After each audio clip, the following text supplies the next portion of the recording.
Playwright series here in the heart of downtown. Tonight, you will have, here's some different works. Up first, since we're celebrating Playwright's Choice, up first you will hear poetry from Brett Bourne-Batten, is a writer and poet from the Blue Ridge Mountains of North Carolina. Her writing is deeply rooted in and inspired by the folklore and culture of Appalachia. She loves to explore and celebrate the region through her poetry. As a published poet, she is currently an MFA student at West Virginia Wesleyan College. Good evening. My name is Jackie Douglas. And my reading, as he said, Brett Bourne-Batten's poem, that is called If It Calls Your Name. We call it woods, not the forest. It lays there milk and honey before us. Sunshine, daytime, stay on track. But at night, you'll be back. It'll whistle, it'll holler, but don't you go follow. Ignore it if it calls. He ain't scared, but we give it due respect. Buried in yards and yards of tech. The old ways are lost in these hills, passed down to survive ancient spirits. It'll whistle, it'll holler, but don't you dare follow. Ignore it if it calls your name. Such easy praise, there's no need to hunt. It'll promise the world right up front. In the stories of old, it's only after your soul. Ignore it if it calls your name.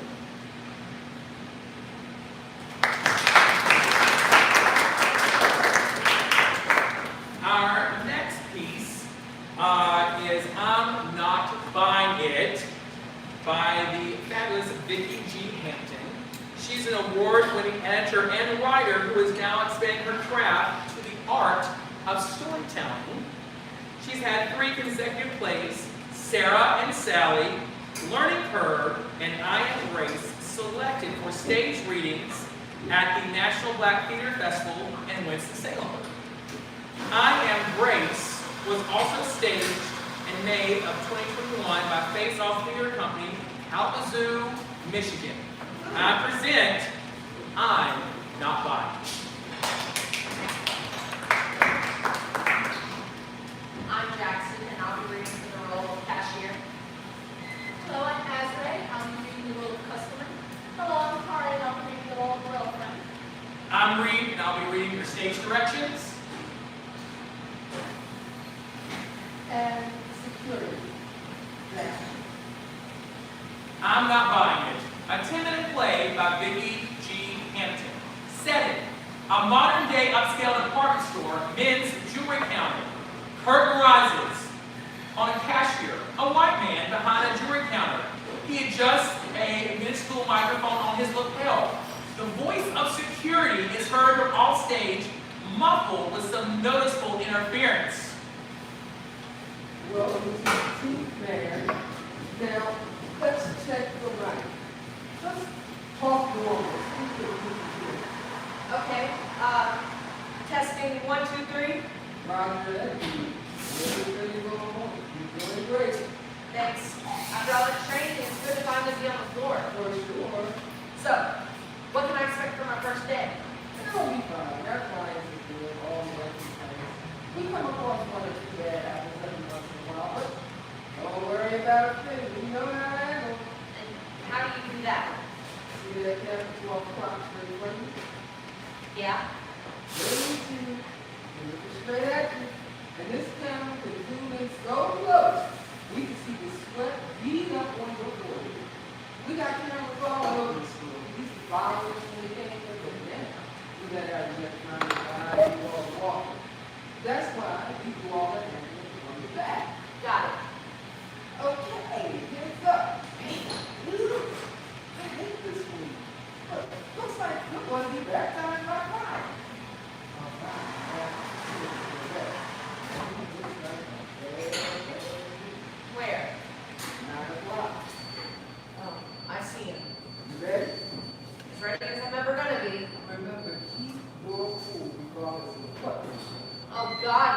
here. Well, don't look in the eye. Maybe you'll keep walking. You don't see many of them, but when you do, you don't let them out of that sight. Let them get into that one down. They're just naturally shit. Just remember, I told you fine. What's the count again? 20 for more than a grand, less. 10 for less than a grand.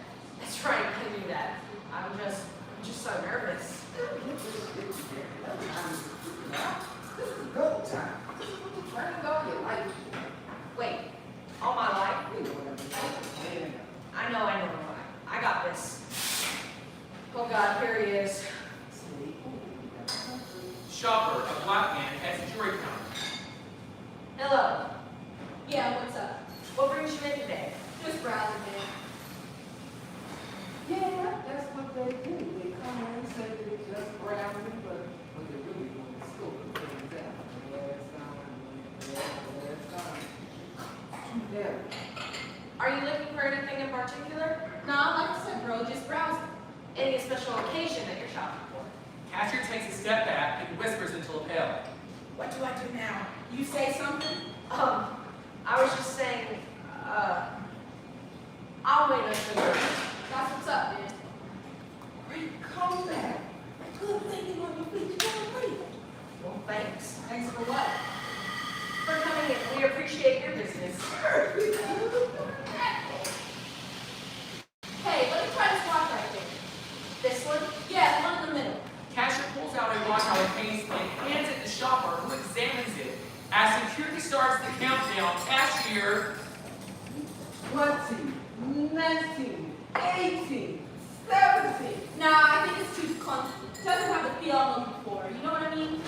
Shopper hands watch back to cashier, moves further down the counter while cashier tries to put the watch back in place. What are you trying to do? Stay with them. I gotta get this watch back into place first. What? Leave it, dude. He's down. Your watch God knows what. You're really down to a cheap watch. Remember the train. You're right. I don't know what I was thinking. You're still standing there. Drop it. Get down there. Cashier drops watch and rushes over to shopper. Who are you talking to, man? You alright? I was, just telling you to wait up so I can help you. Now just take a deep breath.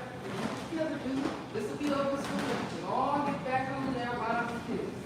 I want to try one of these Rolexes right here. Oh, shit. You fall for the expensive bird. Things just to the words that you do what your trainer says do in this situation. Avert and distract. That's right. Avert and distract. That's always the first line of defense. We don't need you playing hero. Just get out alive.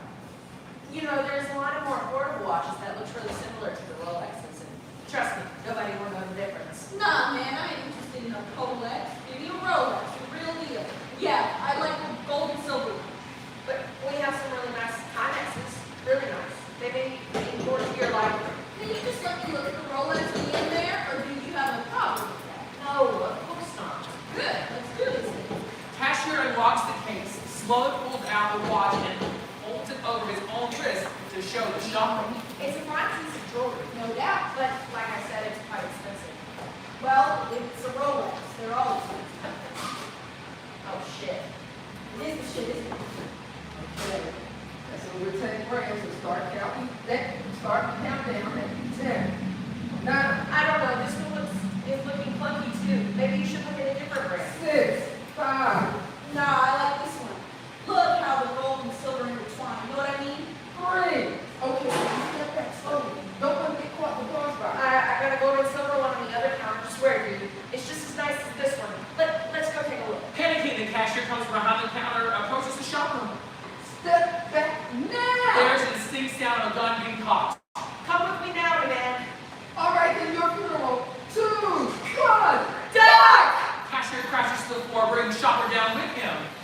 Hold your fire. I repeat, hold your fire. What's happening? The suspect is an honorary. I repeat, the suspect is an honorary. Get up here. His girlfriend is crazy. Sorry about that. Let me help you up. Get up off me, man. What the hell is wrong with you? Girlfriend, a white woman, enters stage. Hey, bro. You didn't call me? Nah, not with all this crazy going on up here. Why'd you sound tough like that? Don't worry about it, sir.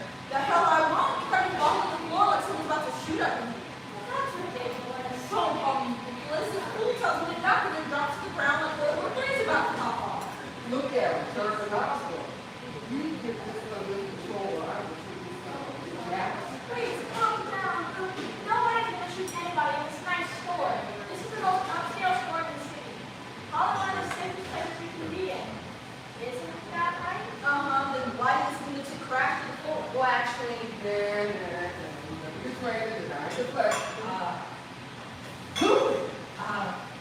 We offer the safest shopping experience in the city. We hope the most enjoyable one too. Look, here's a free sample of our newest cologne. Cashier sends the sample to the shopper, who quickly slaps it out of his hand. You think you can piss on my head and call it sweet summer rain? Come on, girls, yeah. I'm sorry. No, don't do that. We don't owe him an apology. Let's get the hell out of this bougie ass boutique that don't like black. Shopper and girlfriend exit stage. That was close. Hey, can you hear me? Security, a black man, runs on stage toward him.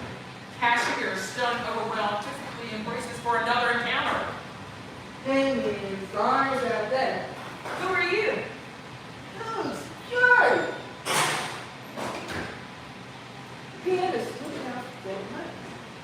Still trying to work out all the differences. Security reaches toward the cashier's lapel and reflexively cashier grabs security by both arms as he reaches toward his neck. It's a very awkward, very long moment. Just replacing the fight, fam. Is that okay? Yeah, of course. The cashier drops his hands. In silence, security replaces the mic, then turns to leave. But you told me to duck. Look, man, I wasn't working. I couldn't hear you, and you couldn't hear me. But I was wondering why I crashed to the floor like that. What was that? I thought I heard somebody say duck. Well, whatever you heard, it must have been all in your head. Because the only thing I heard from you was testing, total silence after that. Hey, are you alright? Yeah, sure. Cool, then I'll be seeing you on the small screen. Security pulls out his cell phone and holds it up as if recording a video. He then exits. But I'm not racist. Blackout.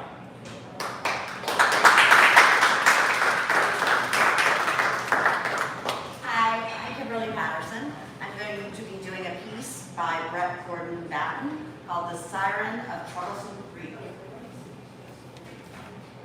The widower, Mac McBride, was there when his wife died. If you're walking by Troublesome Creek, it is said you can hear her weep. So deep did she love her man. Her sorrow bound her to the land. At night she wails and searches as a mourning dove sings and perches. Old Mac missed his wife something fierce. Her song to his heart it did pierce. She beckoned Mac with sweet notes, a siren's call to a boat. He resisted as long as he could. But one night, by the edge of the wood, he decided to answer. He decided to answer his wife, though he knew it meant giving his life. And when they met in the deep, it was magic. But how quickly these things turned tragic. His sacrifice turned perverse, for it brought down on her a curse. A siren doomed. A siren doomed by song, forced to lure any man who came along.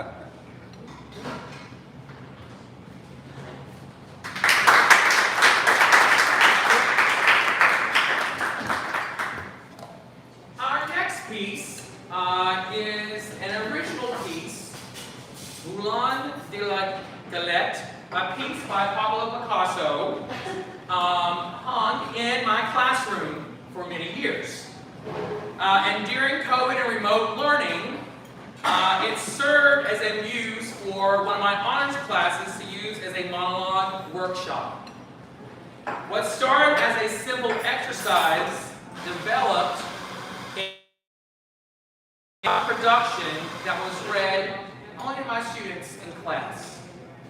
And I know that if you are listening for my class now that are college students, I know that a few of you are listening.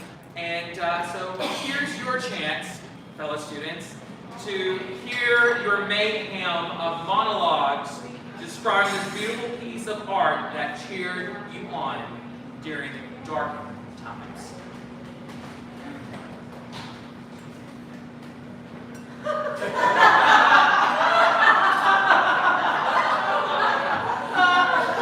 I knew he would do this.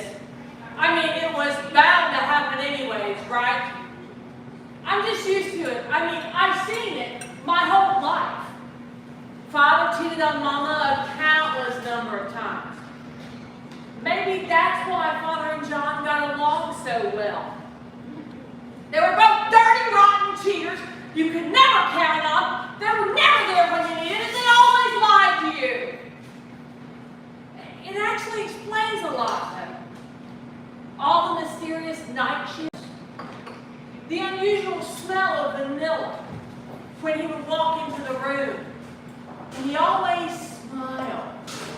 He used to smile at me that way. You know, we were high school sweethearts. You know, the kind that you have in the old romance novels. The couple that always lasts. But this is real life. And I can feel the energy.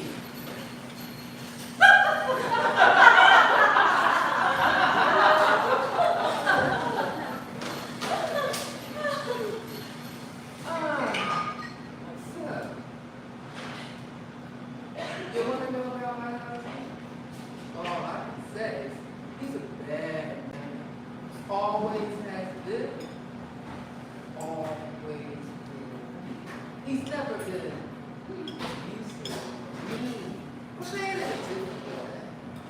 You see, I don't know what kind of business he's into, but I do know it's the bad kind, which means I could never be involved. So, I don't mind your asking me because I have no clue, and I'm not going to have clue. I do know he's the doctor who cured my sister before she died.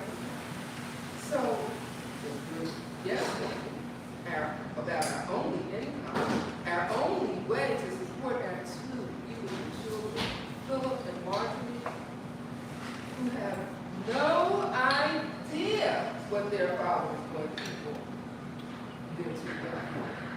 Like we were when we had them. And do I regret marrying him? Is this man? Is he going to kill? Kill my sister? I said too much. Waiter!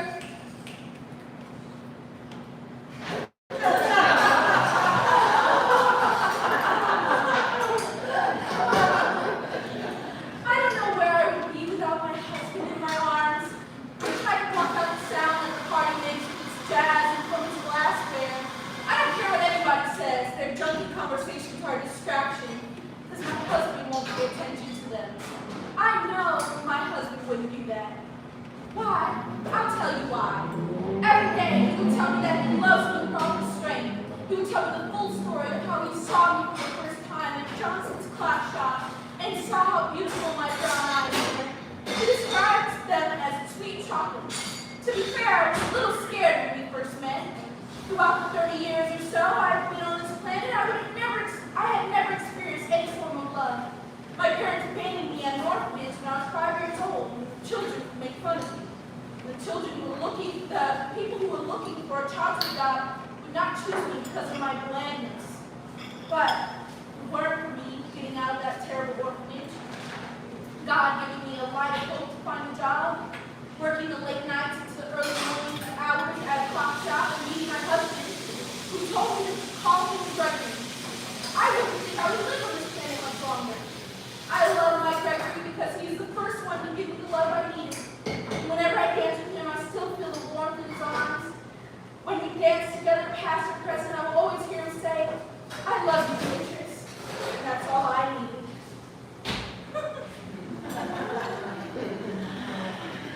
People love to talk about me. And oh, my so righteous husband, who everyone just adores so much.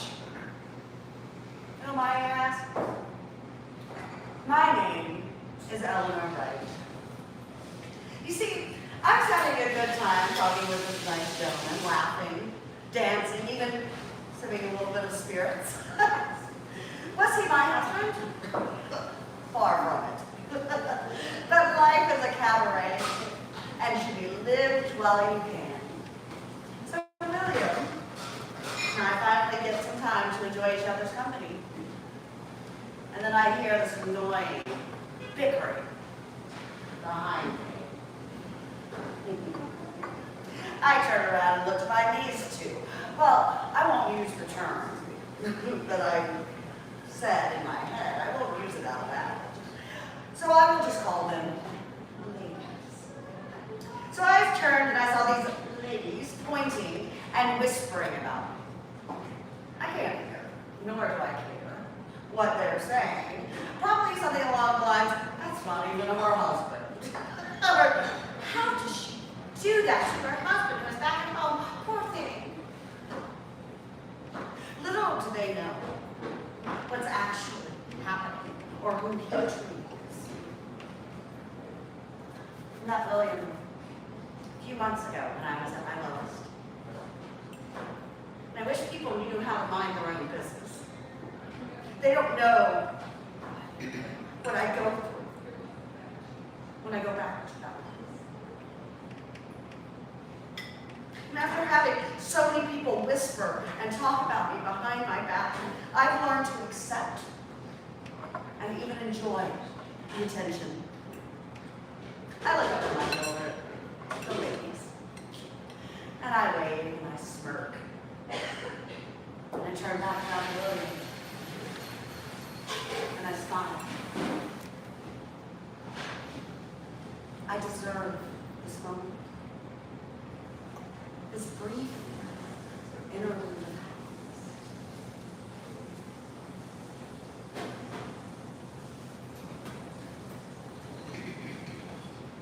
I'm not back home to socialize. I'm here to start a new chapter. One without the guide and with a purpose. I would think my own sister would get it. Really? Don't you understand? I can't go out. I can't fail at this new part.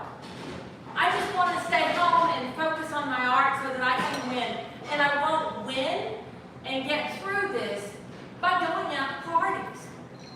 I'm not here to let loose. I'm here to pull myself together. I'm happy right here. I don't even like going out anyways. Really, you shouldn't have dragged me from the comfort of my paints and moping. I hated getting dressed up in my best clothes and biggest hat. I don't like the pretty lights hanging all about the place. And the drinks, simply distasteful. I don't enjoy talking to people. The guy I met, he was only fine. Okay, maybe he was a little more than fine. But, whatever. You still shouldn't have dragged me from home. You know what? I'll admit, it wasn't the worst. It was fun. Okay. It was more than fine. I may have even had a good evening. But it was not because of you. Don't you say I told you so. Never mind. I had a horrid time. Huh.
half the things I've done. Half the things I've seen, I suppose, for legal reasons. It's better that I stay here. So I sit and nod my head silently and listen.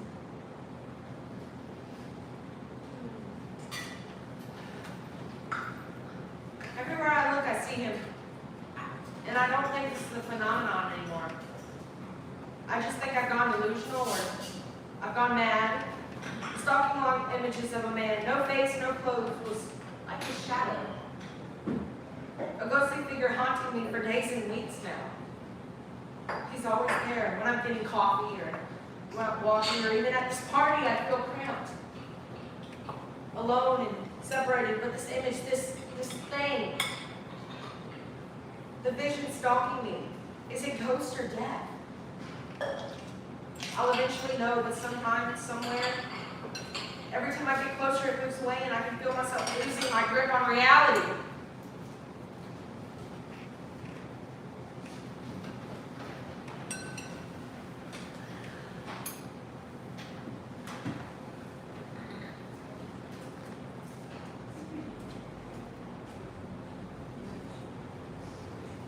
Tonight, my husband has taken me out to dine and dance on a little girl bed. Had a lovely meal with champagne. Listen to a jazz band, filling the air with gentle melodies. And now, the slow dance. Once a day, our lovely eyes illuminated by song and harmony. Tomorrow, I will tell him I can no longer be his wife. I have never been one to run away from life problems. I always believed that one day or another, everything would work itself out if two people truly love each other. They could find a way to be together, but then I know that was wrong.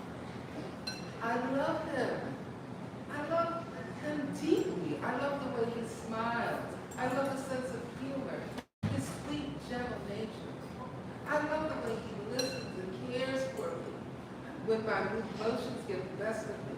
I even love his stubbornness, his moodiness, the way his eye twitches, when he's angry, when he's jealous, and wraps his arms around me, when he sees another man looking at him.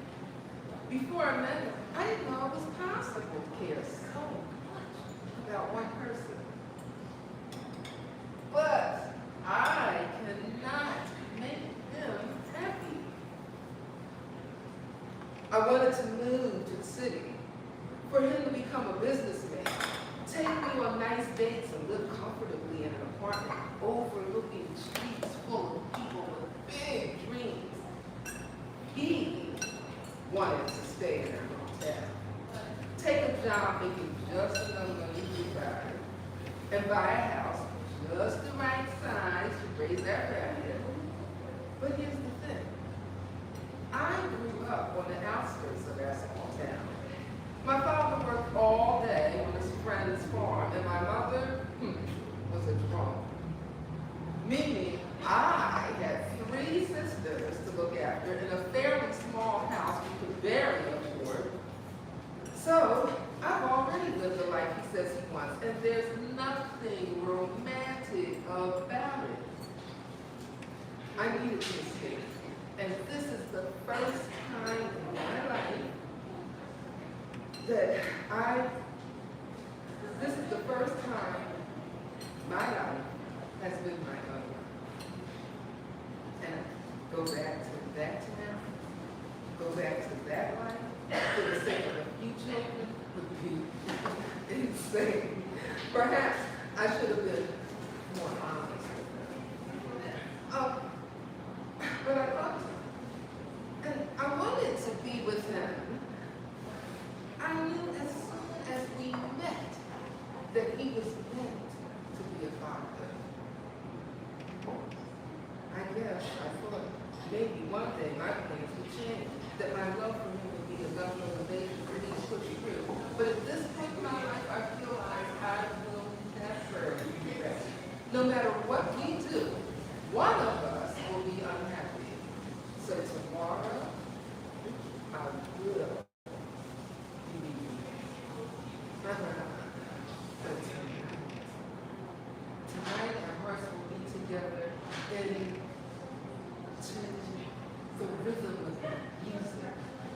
look into his eyes, I could hold him close.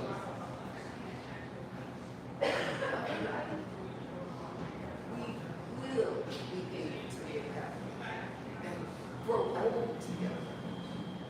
But then, until then, this is our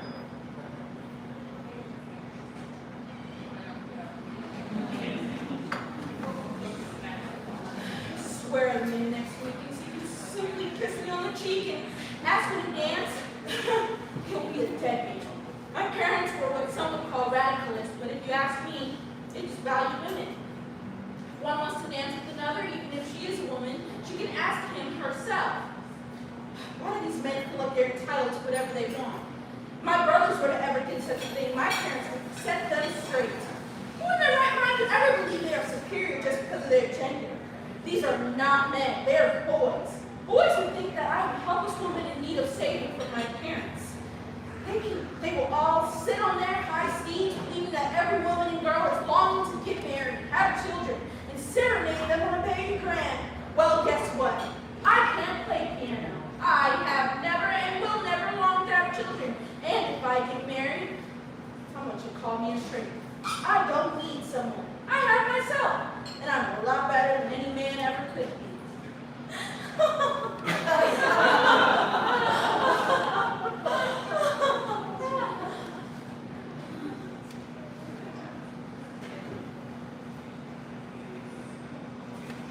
I wonder why people could even enjoy these parties.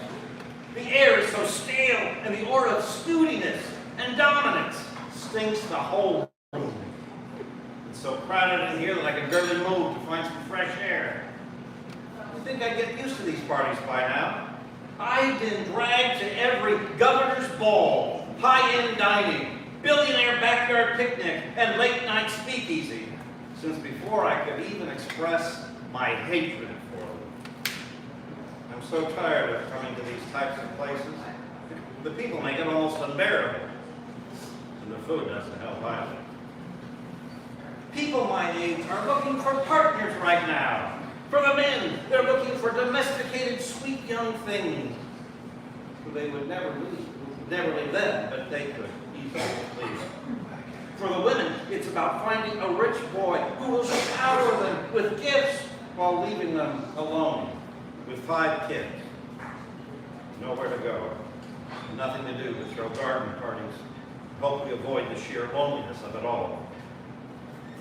I can't imagine living like that. I think that's why I hate parties like this so much.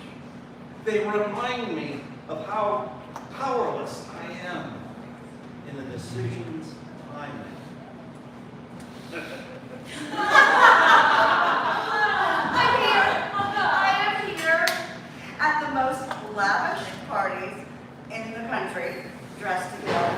Nothing, and I mean nothing, could ruin this night for me. Oh. She's here. I should have known of all the people in this godforsaken city, Cynthia Bell would be here. Oh, God, there are not enough words in existence to even begin to explain my hatred for her. Oh, oh, she is walking towards me. Looks like I have to act nice. Hello, Cynthia. How are you? Yes. Isn't this party just great?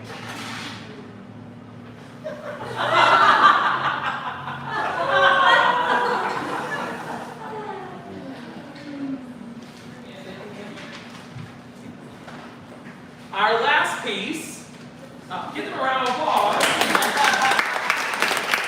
Our last piece will be Shady Meadows by Lisa Dillman.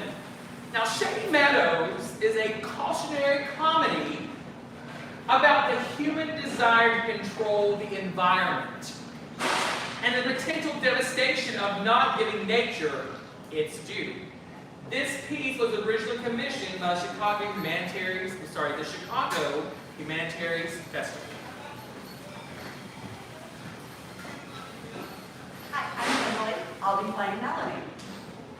Jackie, and I'll be playing Neil. I'm Doug, and I'll be reading Garth. I'm Robin, and I'll be reading Macy. I'm sorry, and I'll be reading Glenn. I'm Jackson, and I'll be reading Larry.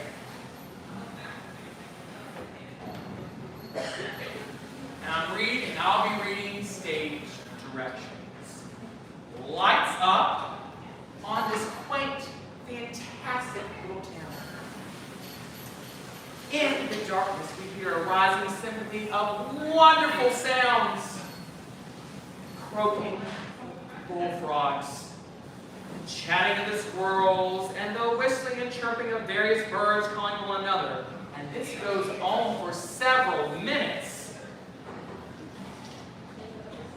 Then it calls it abruptly. It's silent. And the lights rise on Melanie and Neil.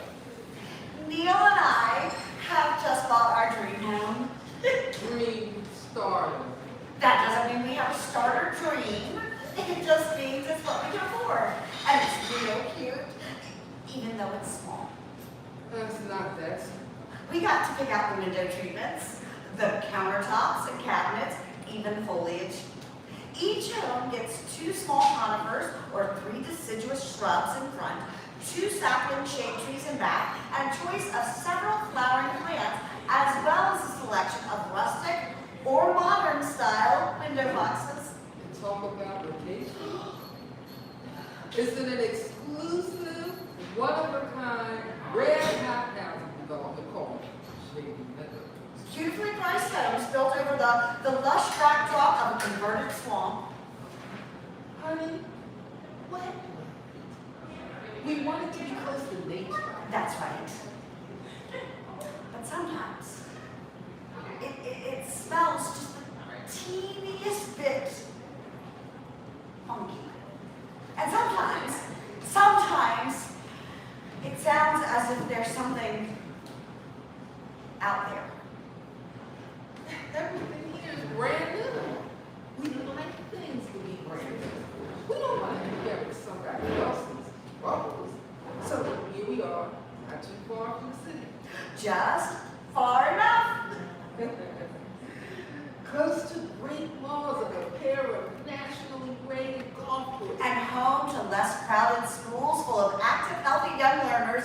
That's important for down the road when we procreate. Great word, procreate. Know what else I noticed, honey?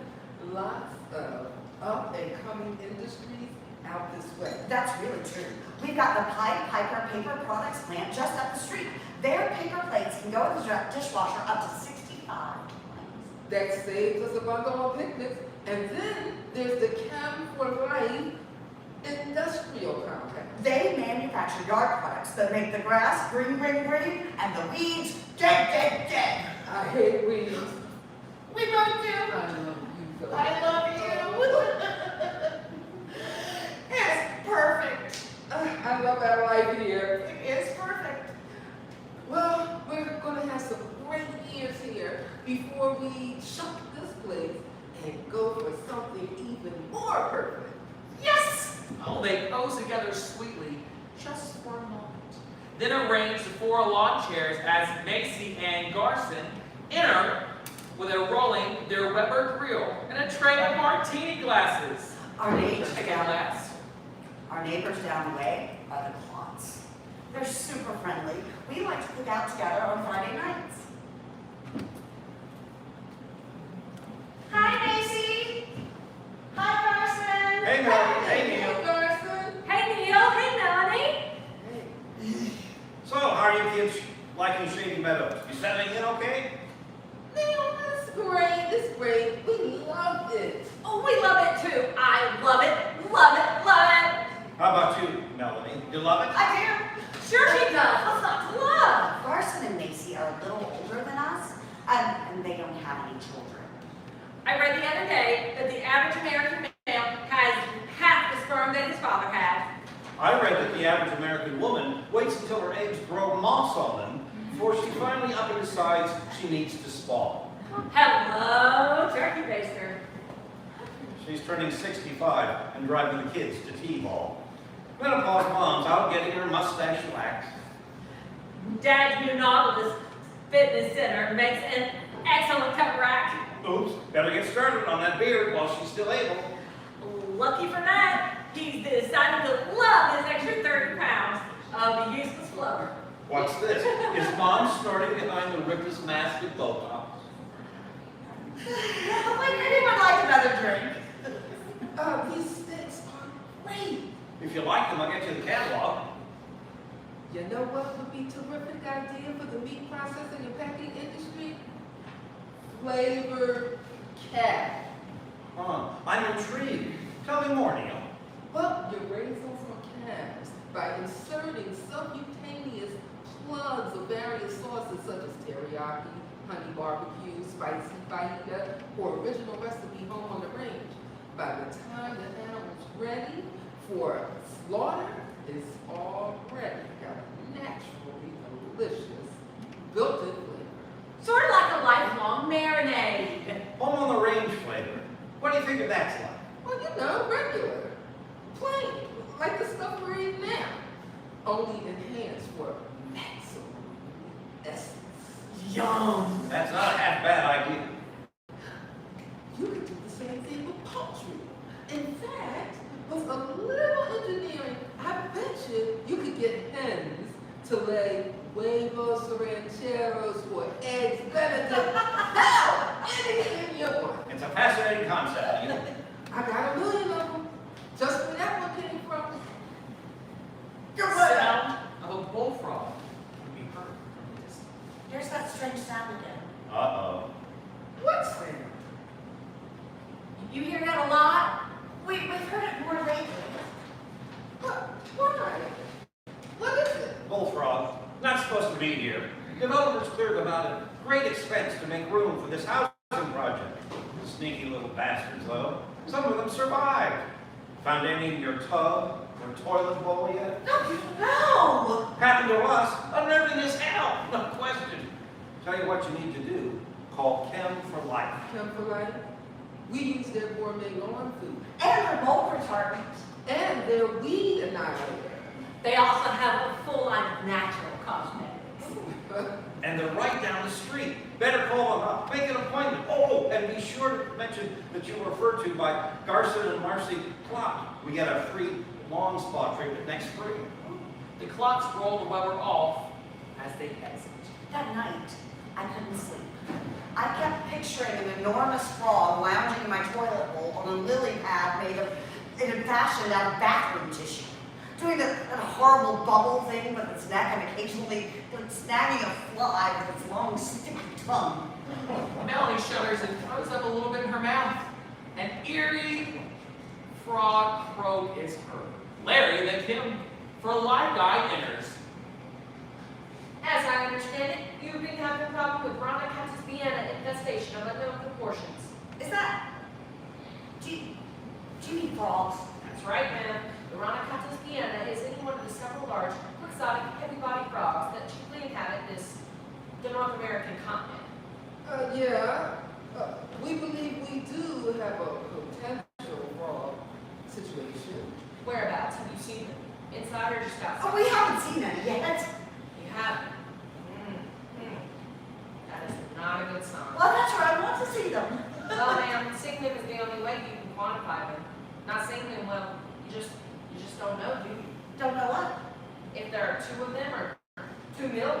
Maybe there's only one. Not likely, sir. That's just not how it works. Well, if there were 2 million, I'm sure we would have seen them by now. Maybe. Then again, maybe not. They're wiry, cunning, and salacious. And don't forget, this used to be their stomping grounds. But now it's time for you to stomp back, folks, and I'm here to see it. I'm going to need to take a good look at your drain pipes. Well, you got it. Whatever it takes. Larry, heel on toes, a few paces, and then walks around in a tight circle, then returns. Ah, okay. I've saluted your drain pipes, and I blew out a whole lot of Rana eggs. I don't want to alarm you folks, but one pipe was pretty well impacted, and I've deposited the egg mass into this bucket of kerosene, and now I'm going to set fire to it. Just no cause for alarm. I will tell you this, where there are Rana Catus Vienna eggs, there are fully developed non-contest bien.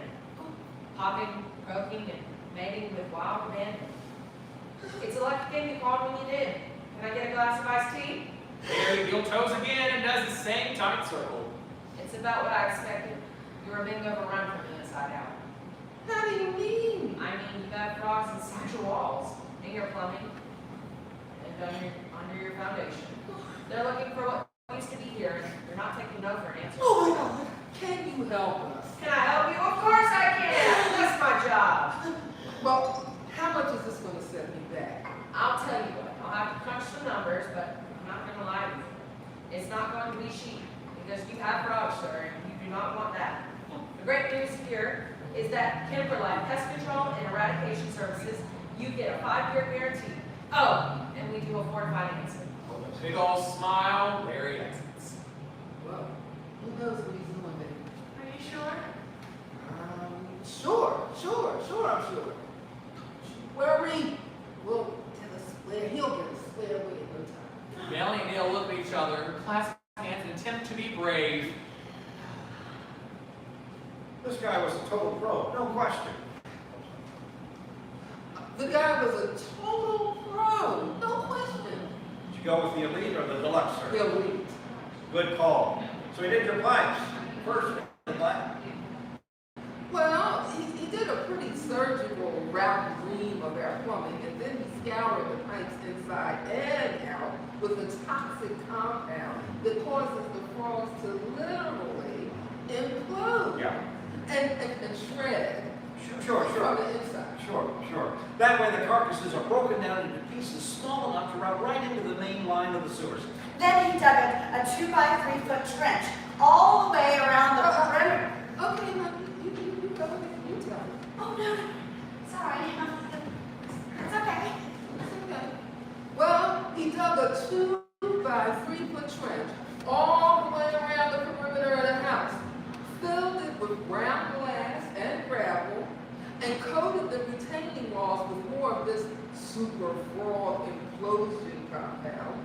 And after that, it was simply a matter of covering the trench and residing it on top. Neil, I think you'll agree that the Chemtralife trench, or mold as I like to call it, is just a brilliant anti-frog system. Its genius is that it makes your home into an island, a peaceful oasis of froglessness. I hate to think about how much this costs us, but what you say is absolutely true. We are, as of today, 100% frog free. And thank God, because I am not a clean freak or, one of those people who gets all phobic about every little thing or about slime or whatever. There were a couple of times over the last 3 weeks when I swear and all I could think about was those slippery, wet, dry bodies covered with their bumpy little warts and the way they propel themselves through water with those beady little back legs of theirs. And it was just like, that belongs on the outside and now it's inside. It's in my home, and my only thought was that as far as I'm concerned, those pipes cannot possibly get reamed out too violently. Honey, you're talking far too fast. Macy enters. Your little powder is so sweet. Thanks. You chose the same sink style and floor treatments we do. Really? Now here's the thing. Have you noticed that sort of ominous looking shadow under the bottom shelf in the linen closet? You went into our linen closet? Oh, I'm sorry. I have a thing about sour hand towels. So I thought I'd put out a couple of fresh ones for you. Is that okay? What ominous shadow? Well, it's sort of greeny, black, and fuzzy, and it gives off a little bit of a, well, not really an odor, I wouldn't say. Odor would be a bit of an overstatement. It's more like a... Funk! Exactly. Or a musk. I've been trying to pretend it isn't here. Well, it wouldn't be worth mentioning, except that Gar and I had one pretty similar to it in our downstairs powder room, and well, What? it turned out to be... What? Mold. But I used him for life spores after mold retardant. That's great for green mold. But your mold was darker. Aren't afraid of that. Wait, is it? Do you think? Could it be black mold? Oh, because I saw this thing about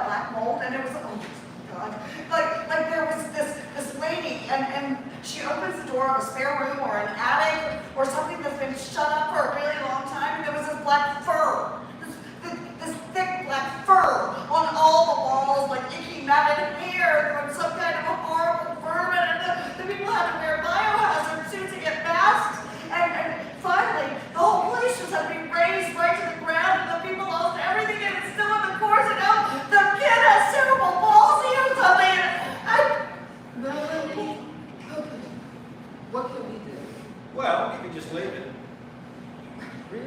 Well, sure. That would be great, because the frogs, I gotta tell you, the frogs kind of tap us out. Sure, let it go. But pretty soon it's going to be crawling up your living room wall. Oh I'm talking about your crown mold.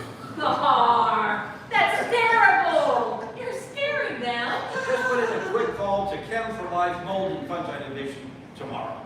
They gave us some paint to stop that mean old mold dead in its tracks. You can't even tell it was there. But does it kill it? Or does it just cover it up? I mean, because it's a living thing. It mold, it's an organism. It's not like a simple stain or grease spot or rust or something. It's like all these billions of impossibly tiny animals multiplying and oozing around and going behind things where it's dark and dirty and it's back there teeming, just teeming until it decides it's time to fan out across the walls and take over. Oh, look, just breathe. Macy and Garson exit with the grill. Melanie and Neil sit on the line, chairs holding hands. Drink your herbal tea. When that's sweet. Water tastes funny. Funny? Funny I how? don't know. It has a taint. A taint. A taint. A taint of swamp. Look at the moon.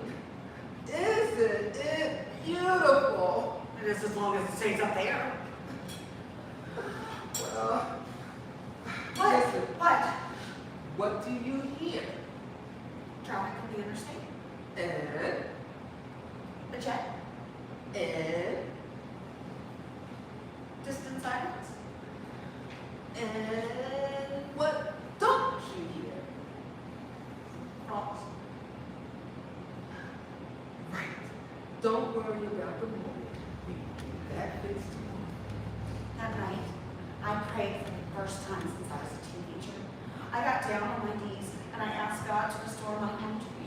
I prayed that I would be able to walk in my living room and once again see my pearly grayish walls and my matching rubber style carpet with its teeny tiny green caramel flecks without thinking of infiltration by amphibians and writhing masses of spores. When the molds and fungi rep enters. Well, it could be worse. You could be eliminated me now. No, but seriously, the problem isn't so advanced that we can't do it right here, right now. I'd like to ask you the simple yes or no question first, if that's okay. Well, shoot. You two planning on having each other? Yes. Okay. Check. Why? Well, you see, the anti-bulletin was a slide on the bottom. We recommend for this particular type of infestation has listed of potential, and let me stress that word again here, folks, potential side effects. Briefly, they include mouth ulcers, impaired concentration, insomnia, headaches, kidney inflammation, eye infections, heart palpitations, tremor, temporary anemia, diarrhea, constipation, aortic Down syndrome, anal itching and flatulence, visual disturbances, respiratory failure, increased risk of fertility, seizures, liver problems, over-anhydride, thyroid function, eczema, erectile dysfunction, fatigue, anxiety, adrenal malus, muscle aches, stomach aches, cramps, depression, fungal infections, I know, it's ironic, right? And last but not least, night sweats and persistent low-grade fever. So, what do you think? Want to give it a try? I don't know. Well, honey, the class did. They're okay. Yeah, that's true. Now, how often do you hear about these side effects? Me, personally, never. Oh. Okay, yeah, that sounds good. Great, well, if you'll just sign this release form here, I'll get going. I'll get you done with this. See that, honey? Done and done. Yay.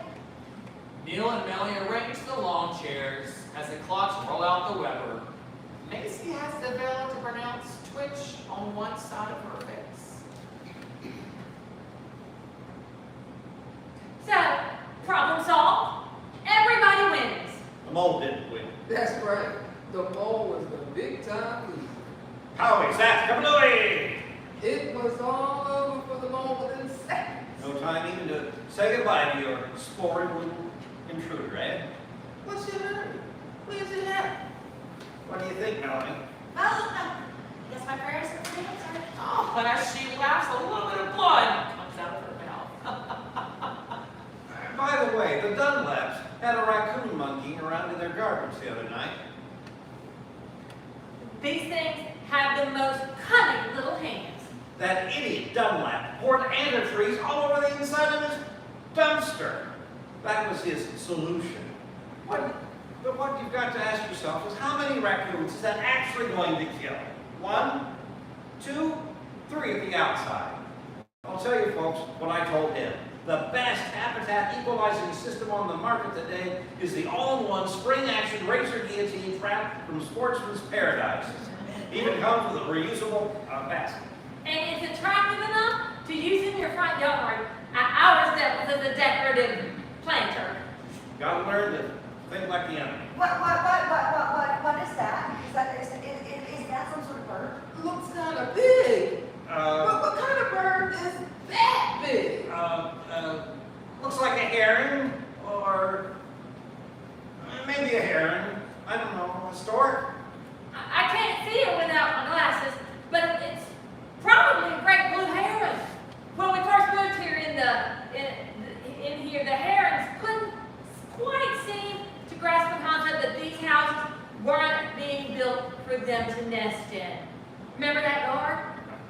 Yeah, they were breaking off satellite dishes and getting caught in power line. It was a mess. Christ, that thing is like a violin. In fact, one of them knocked itself out cold on our chimney. I think it was trying to pull a Santa Claus. But its aim was a little bit low. You know, they're beautiful in flight, but they do not land well. Get a clue, Big Bird. We're trying to enjoy some cocktails here. Hold the fluttering the wings louder now and more insistent shrieking. Neil gets up and starts flailing his arms in the sky. His butt is getting closer. What does it want? Maybe he thought he caught a putty cat. Yeah! God damn it, yeah! Yeah, I'm the property! What do you want? Oh no!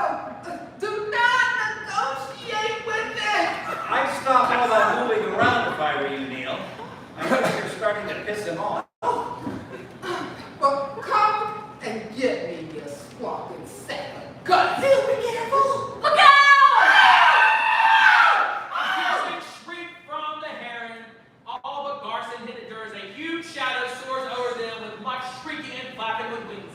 Garson remains in his long chair as he calmly pulls out a long-barreled handgun. He flips up the screen of a small video monitor.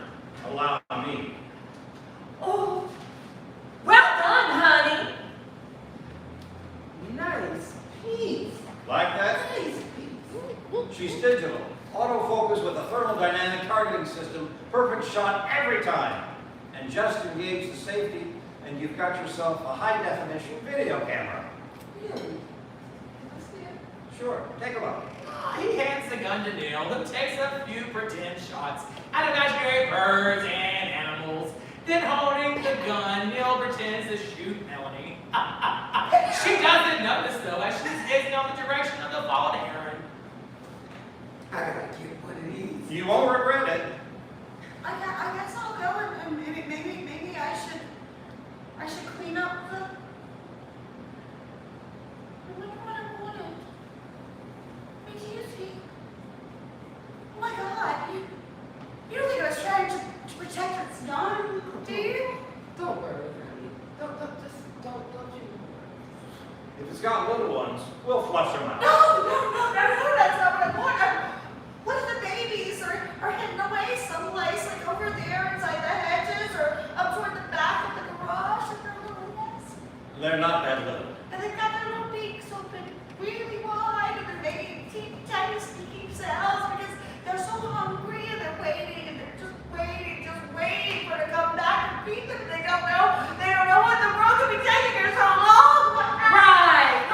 You won't have to do a thing. They don't last long without food stores.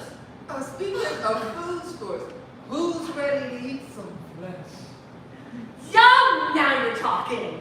I don't know what to. I mean, should we bury it? Why don't you put its head on a spike as a deterrent? As she laughs and blood comes from her mouth. Yeah, I think I saw its head over there on the other side of the street. Oh, I'm kidding.